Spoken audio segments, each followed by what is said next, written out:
Kiki's there. Kiki and Brian. Put her down. Good morning, everyone. Good morning, Brian. Good morning, Good Brian. morning, brother.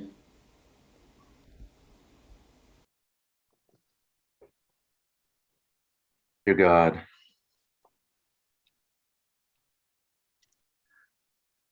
thank you for this opportunity. You've laid this foundation before we even come here to learn what we're supposed to learn.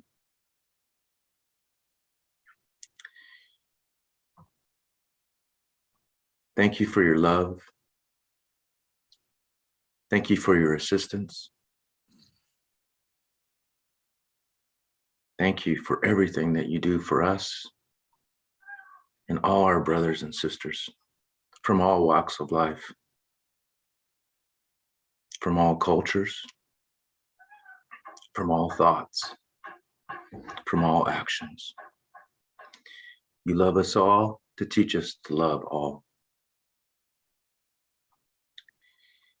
May the spirits inspire and energize the speaker today and all of us so that we can take in the message that we so deservedly need to receive today. And may it vibrate in us strongly so that when we leave this circle today, we take the vibration to others and share it through our thoughts and actions, our divine thoughts and actions that you have taught us how to live. Let's begin today's service and listen and heal. So be it. Thank you, Brian.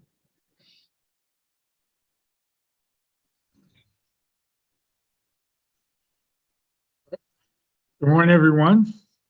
It is a pleasure to have all of you here today, even if it's not today's date, but sometime when you check this video on YouTube or anywhere, I appreciate your presence here because it is with our heart full of gratitude that we share this presentation with you, transferring the little understanding that we have about the gospel that Jesus brought to us, but to share and have that as part of our conversation on a daily basis.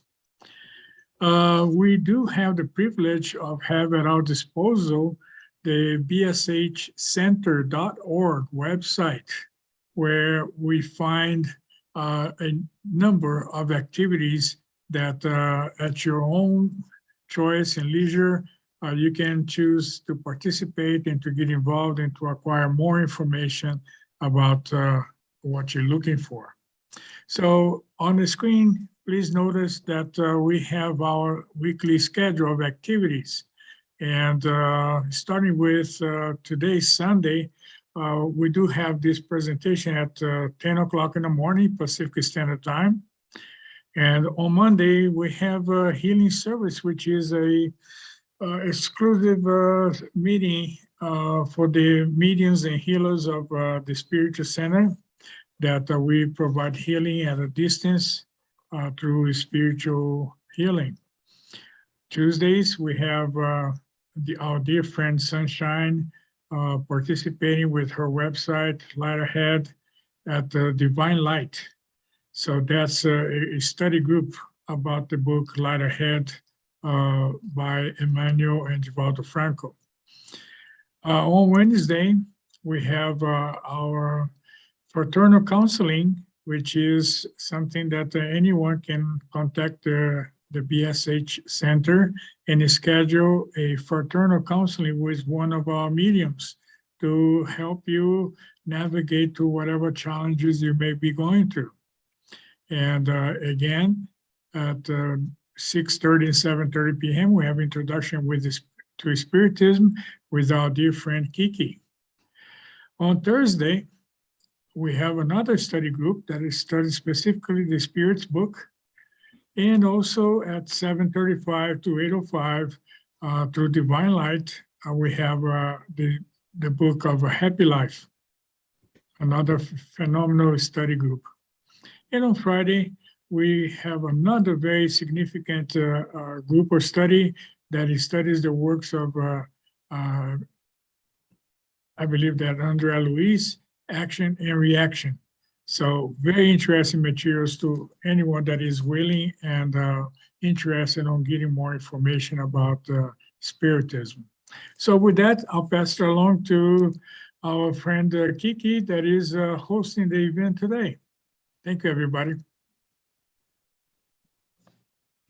Yeah, so today we will have I speak from a very dear friend of ours, Teresa.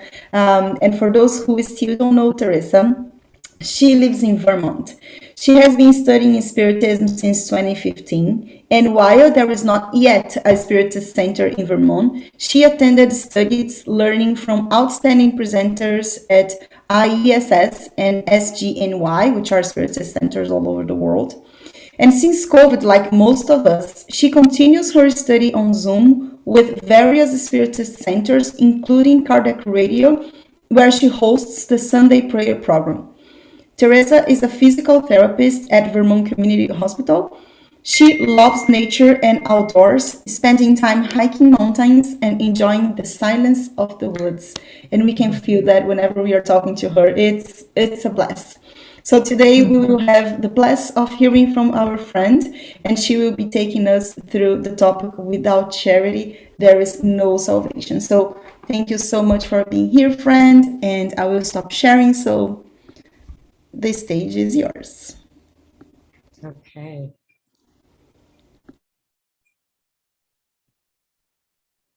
Thank you, Kiki. And I want to say thank you to the Center for allowing me to share this beautiful chapter with all of you. Of course, the one who was assigned often needs the lesson the most, right? And I found this to be true. So today's chapter is from the Gospel According to Spiritism, Without Charity, There is No Salvation, by Allan Kardec. And so first, we look to see what is charity. And the spirits tell us that it's benevolence, goodwill towards everyone, indulgence for the imperfections of others, forgiveness for offenses. And we find that in the Spirits book on number 8886. And so if we break it down just a little bit more about what is benevolence, goodwill, love in action, other-centered, leading the less enlightened without imposition, unconditional help. And the list could go on, but it's just to kind of get us all on the same page and thinking along the same lines. And so then we look at indulgence. It's not seeing others' imperfections, avoiding talking about others' defects, diminishing others' shortcomings, disinterest in the wrongs of others unless we can be of help. Do not criticize, counsel in a quiet manner, appeal, calm, uplift others. Observe and study others' imperfections only to better understand and learn to avoid the same errors, assisting our evolution. And I love, I think her name is Sister Rosalie in the Gospel. She doesn't sugarcoat. She says, knowing how to keep quiet to let a more ignorant person speak, knowing how to turn a deaf ear to mocking, scornful words, and not paying attention to the smirk of disdain that confronts you. So I think that's well said. Not much more you can say on that.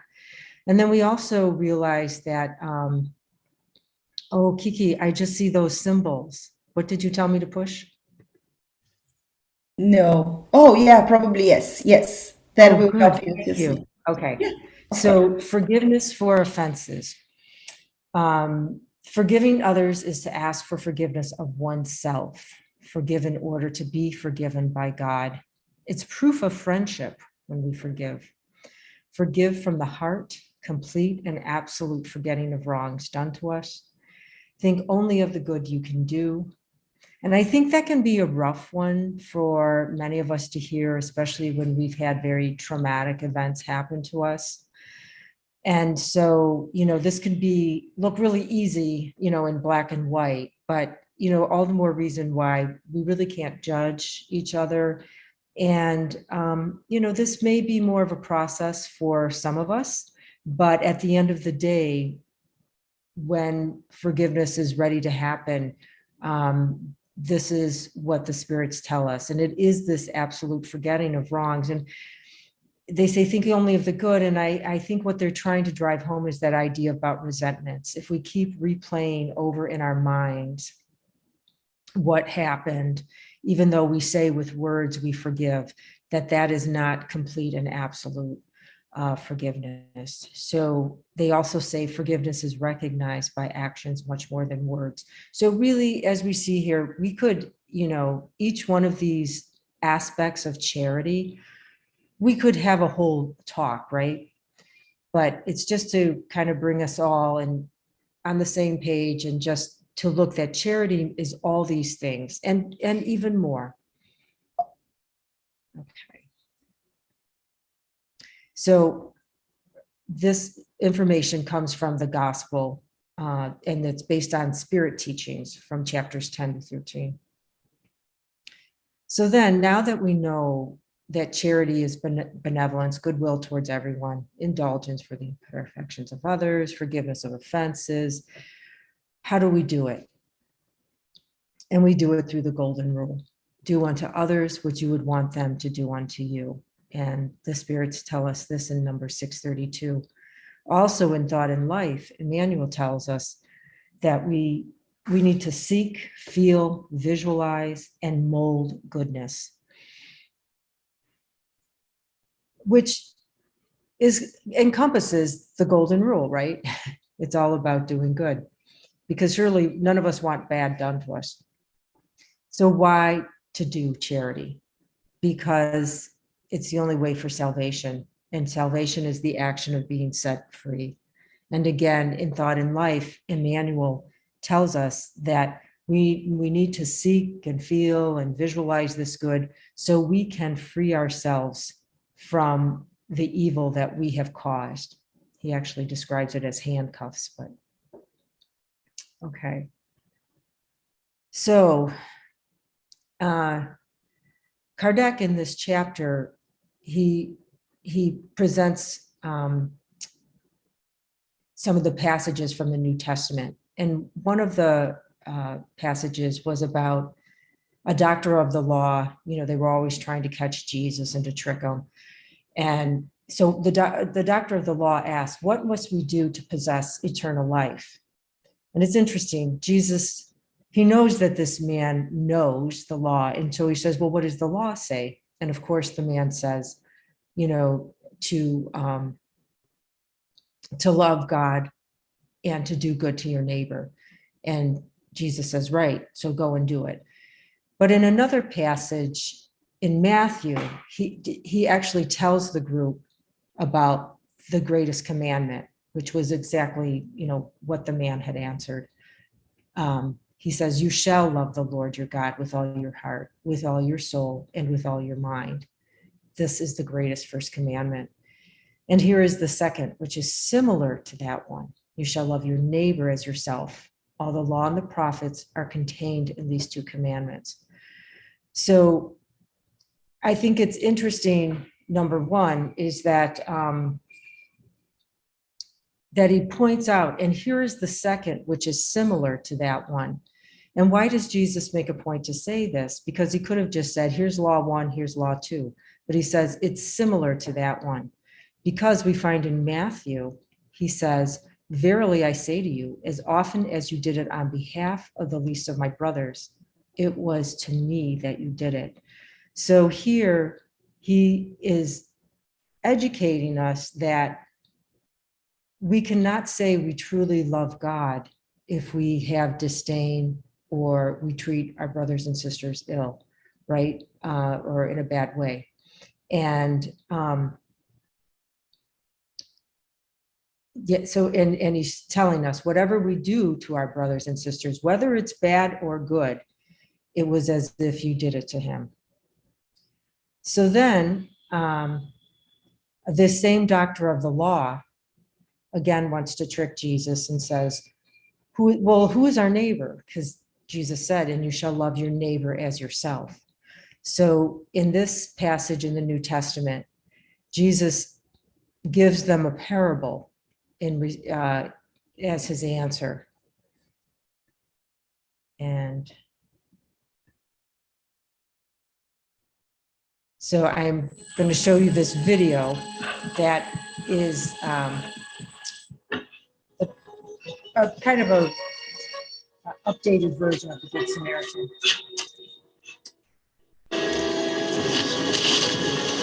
Please. No, please. Please. No change, I'm sorry. No. Please. I'm not sure. I'm sorry. Oh my gosh. I'm so sorry. I didn't mean to.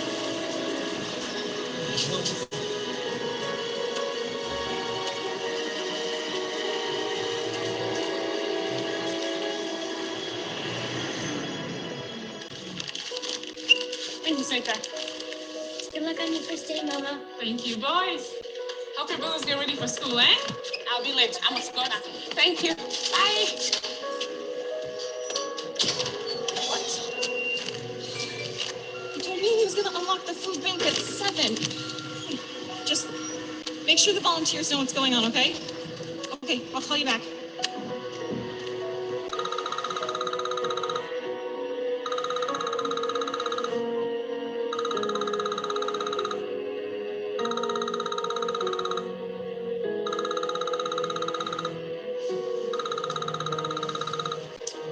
Jason, what's going on, son? What about our meds? Okay, tell Mom that I'll be there and I'll try to get back for my 1 o'clock.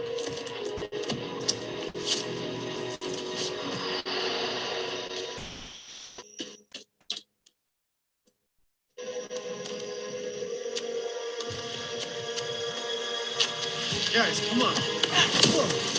Hit the wall. Come on.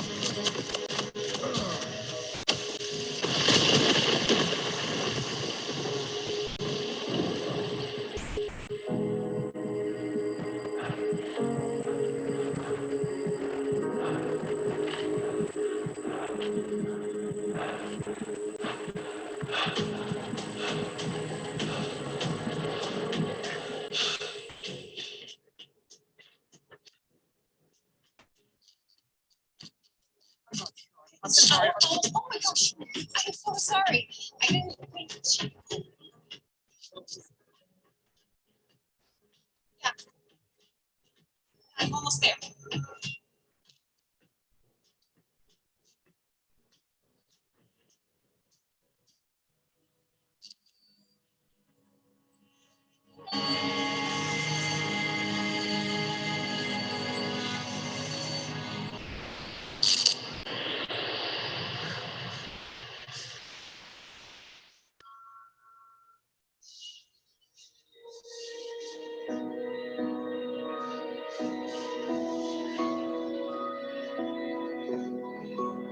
It's okay.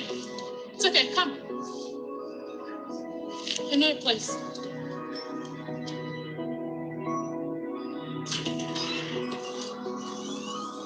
It'll probably be about a 20-minute wait. Okay, thank you. Thank you so much.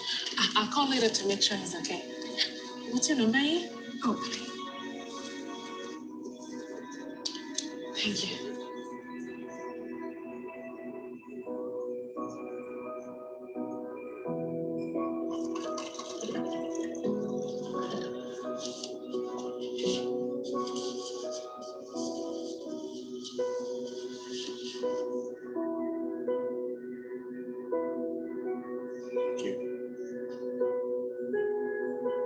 I must go now.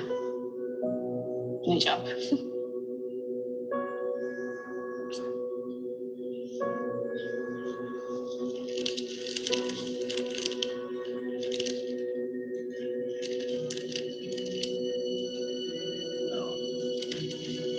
No, please. Okay. Please.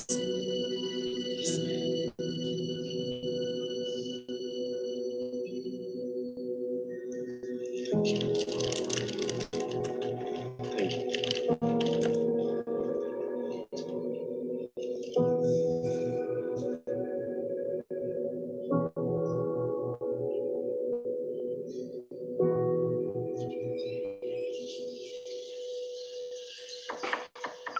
in. Good morning, sir. Oh, there you are. I was wondering what happened to you. My apologies, sir.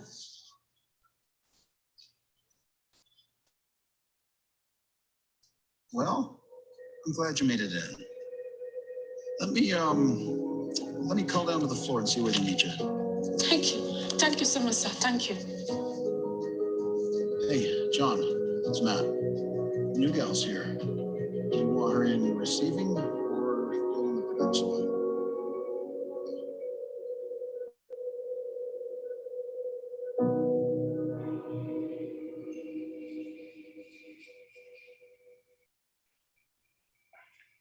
So this is, I think, a beautiful story of the Good Samaritan, and I think one that we can all really relate to. It is clearly an example of charity. And I think that Jesus is such a wonderful educator because he doesn't tell them, so this is who your neighbor is. He asks the question, so you tell me who is the neighbor, you know? And so, you know, he actually gets much more education out of it because he's able to teach us how to be neighborly, what it looks like to be a neighbor. And clearly in this story, he points out that, you know, charity isn't about convenience, because we see this woman is a volunteer for a food bank. I mean, she's doing service, she's doing good things. The other man, he's involved with his family, he's trying to get home to help someone in his family. But it's this thing that it's not convenient, you know, that because charity involves of some sacrifice. And so we find out that it's this giving from our essence, not our extra, right? So there's some sacrifice involved. And, you know, it also points out that, and in the story from the New Testament, they describe it as a Samaritan, right? Because in those days, they looked down upon the Samaritans. They didn't really give them much credit. They didn't think of them as a, you know, they didn't have a title. They were not highly regarded. And the point was that Jesus wanted to help us to understand, you don't need to have a title. That we can all be useful. We can all be helpful. I also like to think, you know, that in short, it's kind of telling us, who is my neighbor? It's that person right in front of me, you know, so I don't have to go looking to see, you know, how I can do charity. It's whoever is right there with me. Okay. So now the chapter continues in the Gospel according to Spiritism with Paul giving us some thoughts on without charity, there is no salvation. And so he tells us that charity is a guide through life to help us from becoming lost. Charity sums up the duties of men and women. All who practice charity are Jesus's disciples, whatever the denomination to which they belong. Charity will lead us to practice good, which requires the use of our will. He also makes a point to say it's not enough for us to abstain from evil, which he said is really nothing more than idleness and negligence. And we see this being confirmed in the Spirit's book, where they tell us that all must do good to the best of their abilities, for all will answer for all the evil that has resulted from the good they left undone. So it backs up what Paul is telling us, that it's not enough just to abstain from evil, that we will be held responsible. So then it's good to kind of look a little bit deeper when Paul tells us that charity sums up the duties of men and women. And so we look at what is Lazar. This is the Spirit teaching on duty in the Gospel in chapter 17. He says, that duty is our moral obligation, first toward ourselves and then immediately toward our others.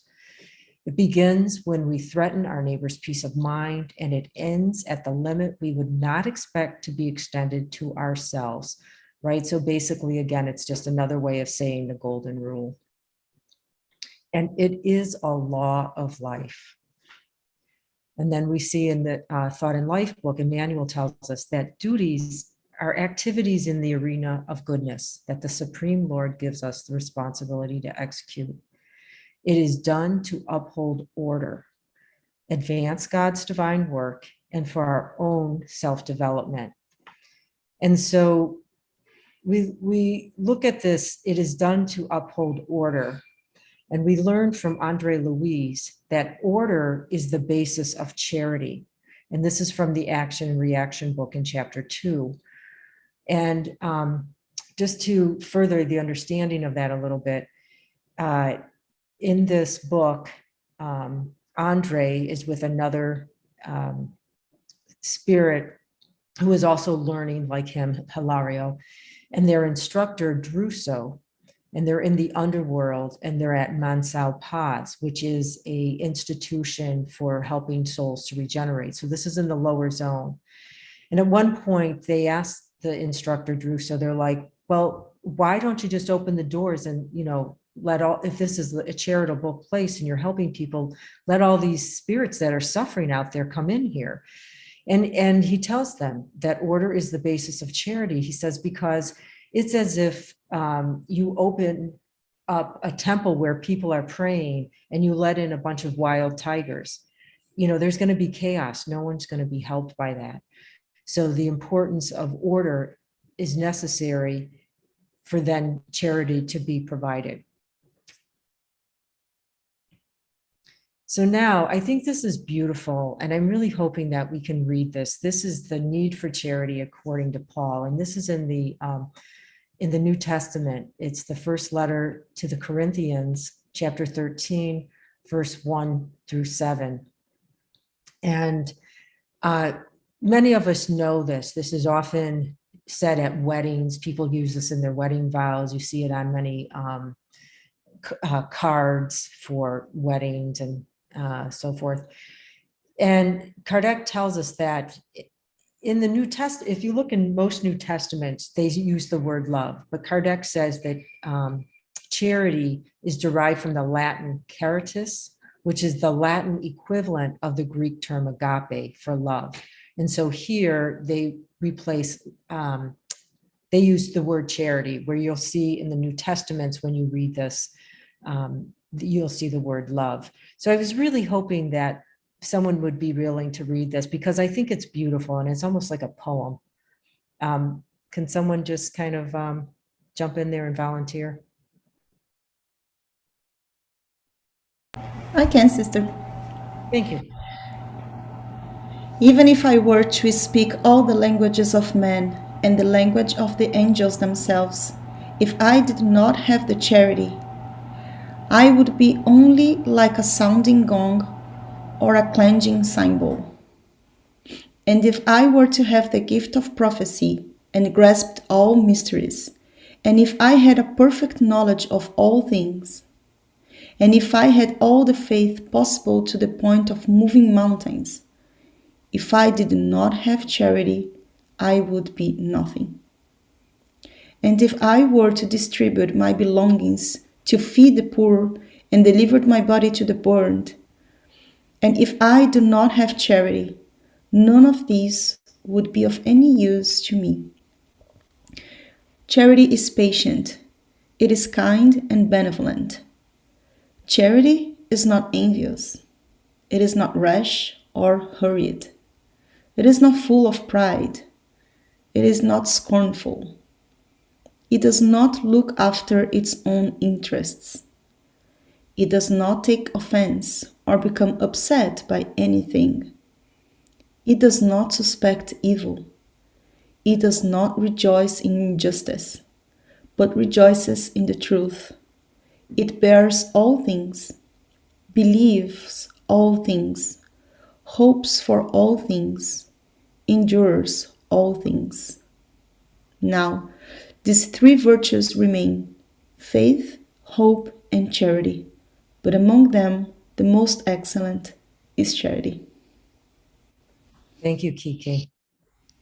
And why? Why is the most excellent charity?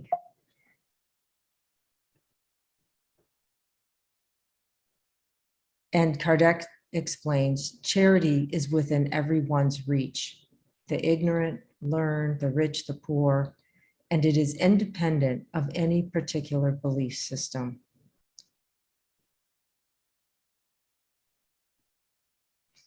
So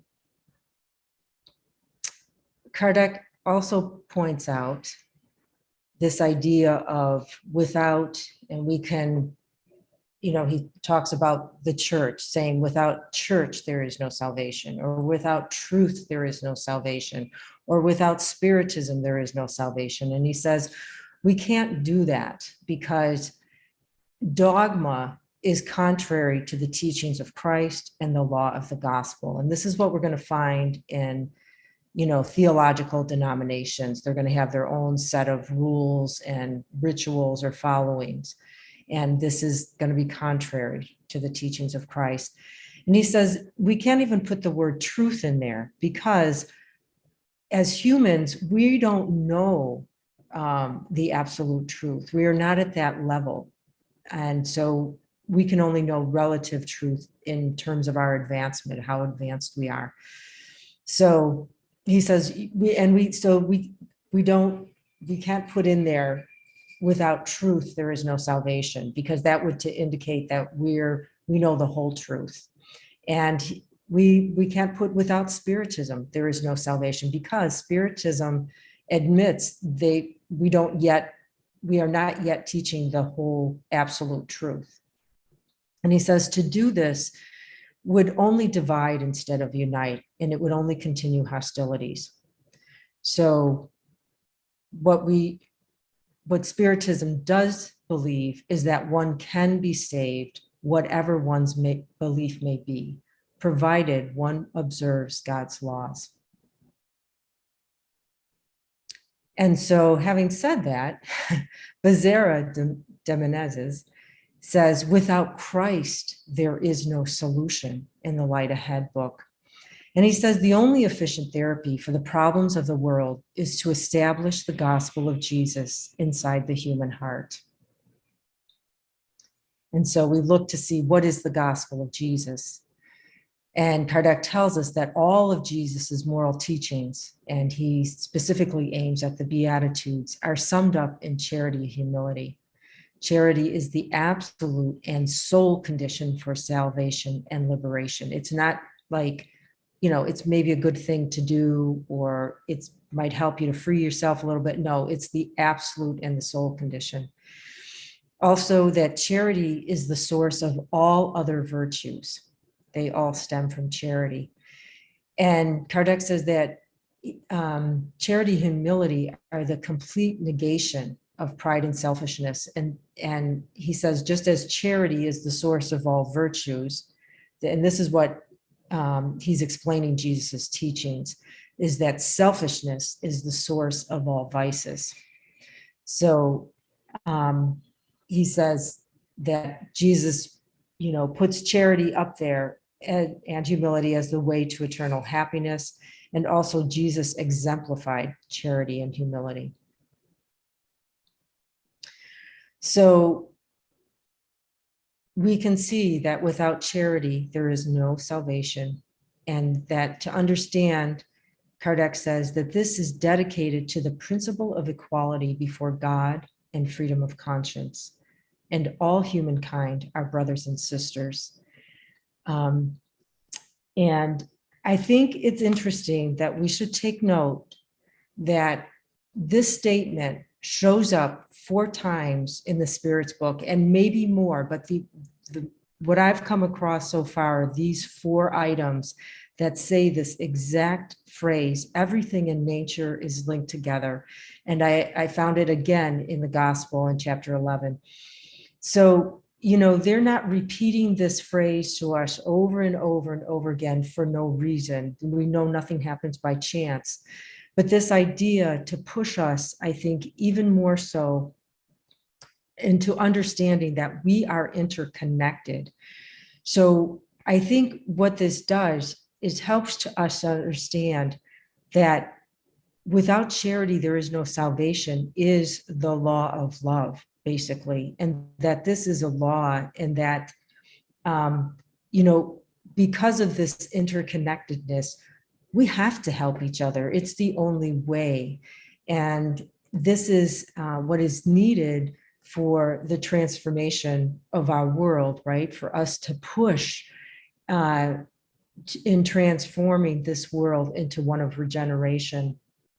And I think it entails that we have to get rid of the me, my, and mine, and also the competitiveness, and thinking about, mine, and, I get ahead, and who cares about you? And no, because we're all interconnected and it won't work. And so we have to help each other in evolving and progressing. So that is it. I want to thank you, and always been a transforming experience. I always learned so much. Very grateful for the opportunity to do this. And I will stop sharing, I think.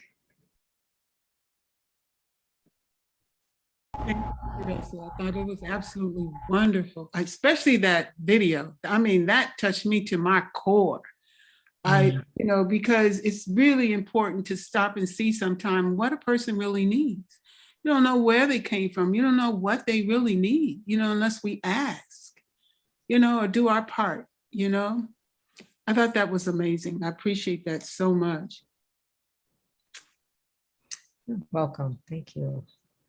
Yeah, that video touched me as well. I think that it just makes us, it opens our eyes to so many things that we just pass through, and then we're like, yeah, I could have done that. I could have arrived a little bit later, or I could have come back and give.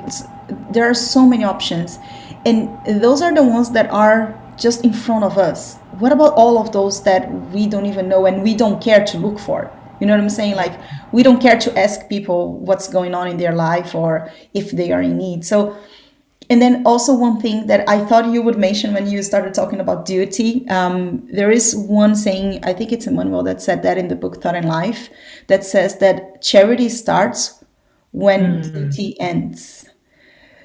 It is our duty. If we see someone that is in need, we must help. This is our duty. Charity is exactly what you said. When we get out of our comfort zone, when there is something that we can go that extra mile, not necessarily giving from our extras. Giving from our extras is our duty. And the other thing that also came into my mind, Teresa, as you were speaking, sometimes, when we are going through a tough situation and we can't find solutions, for whatever reason, we are afflicted, we are sad, or, and we can't find a solution. Whenever we turn ourselves into charity, that helps us to melt our heart in a way that the good spirits can help us to be connected with our higher selves and with the higher friends. So I also think that, and this is something that I've been trying to do, every time that I feel afflicted, go to do some charity, something out of my comfort zone, because this will definitely help me to settle down and to gain the connection that I am not being able to do on my own. So there's no salvation out of charity. That's right. It is our duty. And that idea of giving from our essence, not our extra, because, giving from our extra, just like we saw in the video, someone threw some money at him. It doesn't make sense. The man didn't need coins. He was not, he even said, no, he was in need of other type of help. So, it doesn't make sense. Yeah. Incoherent. Yeah. Thank you, sister. Oh, you're welcome. Thank you. Thank you for asking. Thank you, Teresa, for your charity today. Thank you for reminding us of what charity means to our existence and to our brothers and sisters. The video was very touching. I found me having flashbacks to things that have happened in my life, to remind me of where I've been, where I've come from, and where I'm at. It's very personal, and it would take a long time to explain all that because there was so much that occurred while I was watching the video. But that was the most, to me, that was the most powerful part of your presentation, for someone to get out of the way, to remember where they came from and what someone did for them and did the same for another without even knowing the individual. So thank you. Thank you very much. Thank you, Brian. Yes, that was my same feeling too, where they show the part of the woman, and they don't go into a lot of detail, but a lot that we get it. You know, she's helping from her essence, from her own experience. Yes, thank you.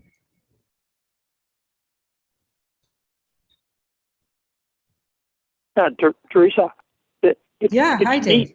It's neat that you nudge us with all the good knowledge that we have gained from BSH to kind of get out of our comfort band and reach a little further.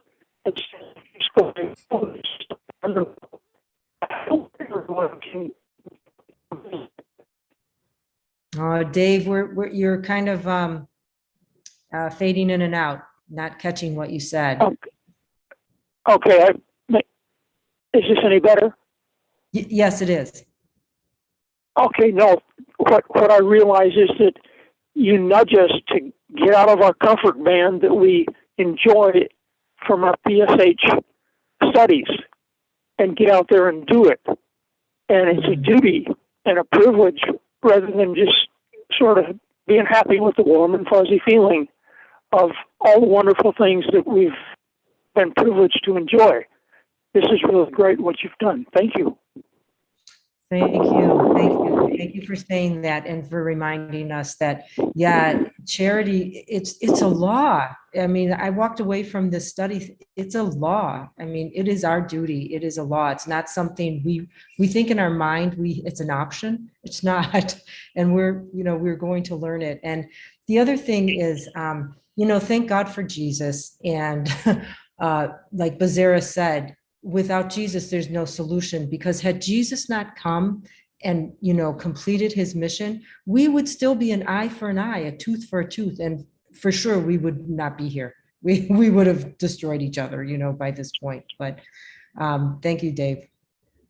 But one thing that we need to know, that if Jesus has not come, other has come by the mercy of God. We always have to think about that. And other have been come too. A lot of teachers that have been come and teaching us.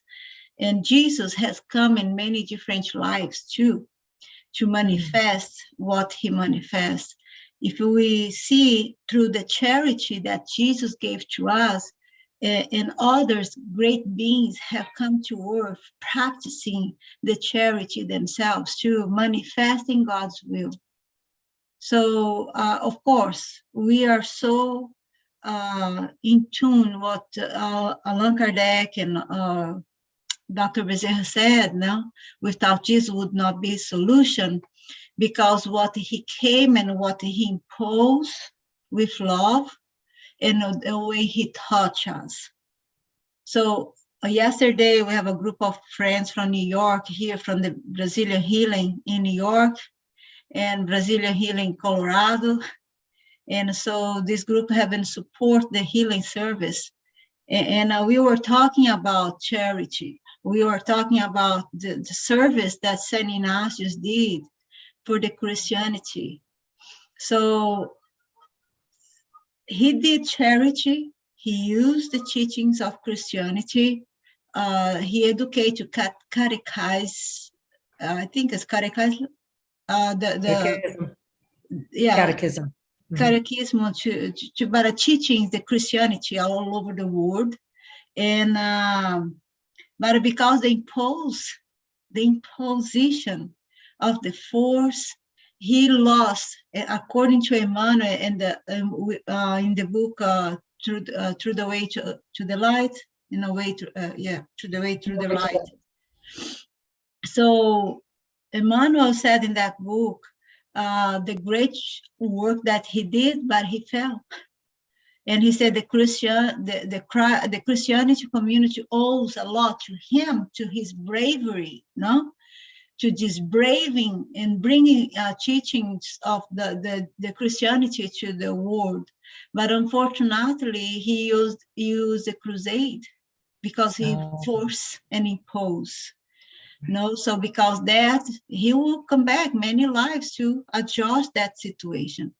So talking and about charity, I love the passage of the Corinthians 13. That for me is one of the best teachings of Paul of Tarsus. I believe he was there guided by the higher level of his soul and the Christ Jesus too. For me, that is one of the great message. And I love when you brought that Kardec said, it is not through religions, it is not through church that will be saved. No, because another way, it is not imposing. Because even in Spiritism, we don't all own the truth, the whole truth, because it's a lot truth that we have not even there, because like Jesus said in his time, he could not touch them directly the way he would like to, because they were not prepared. And it's still today, millions, billions of us still not ready for the truth. And what is the truth? No, there's so many ways. I love the teachings of Spiritism because they really put in there the way for us to educate ourselves, to understand the divine self, the divine virtues through the inner transformation, to the daily transformation, because that is the charity. That is the charity, knowing God within us, knowing the teachings that Jesus brought to us and manifest in ourselves. Because when he said there is no kindness without, there is no charity without kindness. So how many times in one day we have been rude to each other, we have been rude to ourselves, and how many times we impose our will on others without expecting their, like the movie, the guy just didn't care, thought, okay, let's just throw. That was his will to do that. And what is the contradiction? The will of the other was completely different. The necessity of others different. So the kindness, the respect to one another, no, the love to one another, and without imposition. Because if there is any imposition in any level, in any teachings of Jesus, so we will not be here today, because we are very stubborn. We're still very imperfect. In my imperfection, if someone imposes something on me, I give up. I just walk away. So we have to learn a lot. It is amazing. I love what you brought, and it's still a lot to learn through charity. A lot. But I appreciate all the details, all what you're putting together to remind, like our brother Brian said, thank you. Thank you for reminding us again. And we need to learn the education is individual. The education, the kindness, the love, the truth, the willpower that is on us to move forward, to change things, and to accept. We were talking yesterday. Acceptance is a two very rules close to other. Obedience and acceptance. Obedience to God and acceptance to God's will in our lives. When we work together with these two small rules, obedience and acceptance, we will be more kind, we will be more patient, and we will be more, how do you say mansuetude in English? I think peaceful. We'll be more generous, more kind. I love the word kind, no? And Yeah. to one another. But thanks so very much. Thank you. Thank you, Tanya. I appreciate you, sharing that about Saint Ignatius, because it's a good point, that, all the good that he did. And I think we should not, we should do the good that we can understand. And that's what he did. I mean, he wasn't perfect, and neither are we, but we shouldn't hold back, because I know myself, sometimes I can be like, oh, I don't want to make a mistake, but then you don't do anything. So yeah, so we should focus on what good we can do, realizing it's to our level of advancement. That, yeah, and he'll learn, right? We all get that opportunity. So thank you for sharing that. That's such a good reminder. Well, thank you all. I think that was it was good research for me. And like I said, I often feel the person who presents needed the lesson the most. So thank you very much. I'm grateful. We thank you, sister. And to your point about respecting the others, Tanya, I just went to look for, there is this statement that Emmanuel did, and I think it's perfect. Love is the silent hope of heaven, awaiting the evolution of all principles while respecting the decisions of all consciences. So as you said, if we impose what charity is, or what love is, or what salvation is, this is not love, this is not charity. So all right, everyone. That is now salvation, no? Exactly. There is no salvation. It's no salvation at all. Yeah, I'll throw in real quick.